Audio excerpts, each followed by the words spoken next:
प्रबुद्धजनों प्रणाम। कहना कितना सरल लगता है, कर्म फल शून्य। कर्म फल शून्य का संबंध है प्राणी जगत से।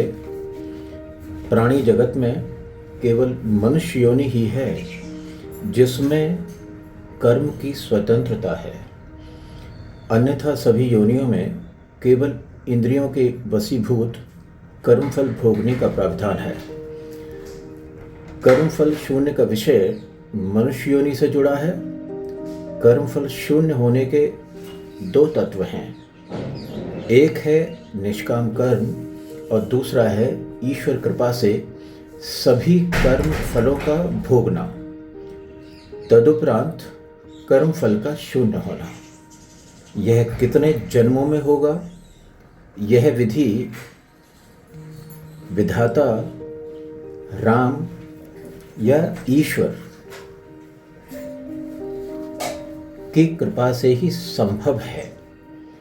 यदि दिव्य शक्ति की कृपा हो जाए तो संभव है वर्तमान जन्म में ही कर्मफल शून्य हो जाएगा।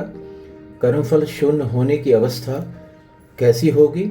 संभवतः उसी को मुक्त अवस्था कहते हैं और इसके परिणाम स्वरूप यह कह सकते हैं कि व्यक्ति इस संसार की सभी गतिविधियों से अप्रभावित हो जाता है।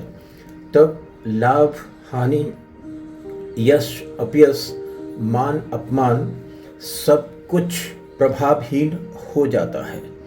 वही तुरीय अवस्था है, संसार में रहते हुए भी संसार में नहीं। तुरीय अवस्था विचार शून्य स्थिति है जो कि संसार में रहते हुए परमानंद की अवस्था है। अतः कर्म फल शून्य की स्थिति ही परमानंद की स्थिति है जो कि परमात्मा कृपा से ही संभव है। इसी के साथ प्रणाम स्वीकार करें। कृपया अपना योगदान समालोचना के रूप में प्रदान करें।